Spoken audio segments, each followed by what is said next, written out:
ಗಂಗಾ ನದಿ ನೀರು ಹಂಚಿಕೆ ಒಪ್ಪಂದ ನವೀಕರಣ. ಭಾರತ ಬಾಂಗ್ಲಾದೇಶ ಮಾತುಕತೆ ಆರಂಭ. ಬಾಂಗ್ಲಾ ಅಧಿಕಾರಿಗಳ ತಂಡ ಭಾರತಕ್ಕೆ ಆಗಮನ. ಹೊಸ ವರ್ಷಕ್ಕೆ ಕಾರು ಮಾಲೀಕರಿಗೆ ಗುಡ್ ನ್ಯೂಸ್. ಫೆಬ್ರವರಿ 1ರಿಂದ ಕೆವೈವಿ ಪ್ರಕ್ರಿಯೆ ರದ್ದು. ಆದರೆ ಕ್ರಿಮಿನಲ್ ಪ್ರಕರಣದಲ್ಲಿ ಭಾಗಿಯಾದ ವಾಹನಗಳಿಗೆ ಕಡ್ಡಾಯ.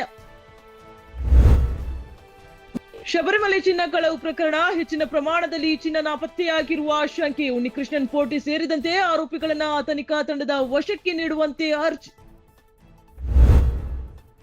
ವಯನಾಡ್ ಭೂಕುಸಿತ ದುರಂತ. ಸಂತ್ರಸ್ತರಿಗೆ ಫೆಬ್ರವರಿಯಲ್ಲಿ 300 ಮನೆಗಳ ಹಸ್ತಾಂತರ. ಕೇರಳ ಸಿಎಂ ಪಿಣರಾಯಿ ವಿಜಯನ್ ಹೇಳಿಕೆ. ಶಾಸಕ ಜನಾರ್ದನ ರೆಡ್ಡಿ ಭರತ್ ರೆಡ್ಡಿ ಬೆಂಬಲಿಗರ ನಡುವೆ ಘರ್ಷಣೆ. ಓರ್ವ ಕಾಂಗ್ರೆಸ್ ಕಾರ್ಯಕರ್ತ ಬಲಿ. ಉದ್ವಿಗ್ನಗೊಂಡ ಬಳ್ಳಾರಿ. ನಿಷೇಧಾಜ್ಞೆ ಜಾರಿ. ಬೆಂಗಳೂರು ಕೋಗಿಲು ಬಡಾವಣೆಯಲ್ಲಿ ಮನೆಗಳ ತೆರವು ಕಾರ್ಯ. ಸರ್ಕಾರದ ಕ್ರಮ ಪ್ರಶ್ನಿಸಿ ಹೈಕೋರ್ಟ್ಗೆ ಸಾರ್ವಜನಿಕ ಹಿತಾಸಕ್ತಿ ಅರ್ಜಿ ಸಲ್ಲಿಕೆ.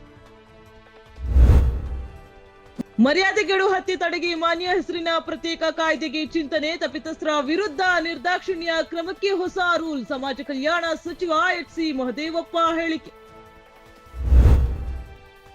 ಉಡುಪಿ ಉದ್ಯಾವರ ಸೇತುವೆಗೆ ಬೈಕ್ ಡಿಕ್ಕಿ. ಬೈಕ್ ಸವಾರ ಸ್ಥಳದಲ್ಲೇ ಮೃತ್ಯು. ಸುಬ್ರಹ್ಮಣ್ಯ ನಿವಾಸಿ ಯುವರಾಜ್ ಮೃತ ದುರ್ದೈವಿ.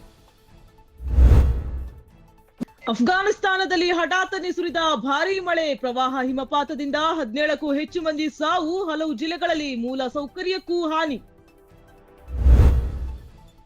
Bengaluru open tennis tourney. Prajwal Dev wild card ಪ್ರವೇಶ. ಜನವರಿ 5ರಿಂದ 11ರವರೆಗೆ ನಡೆಯಲಿರುವ ಟೂರ್ನಮೆಂಟ್.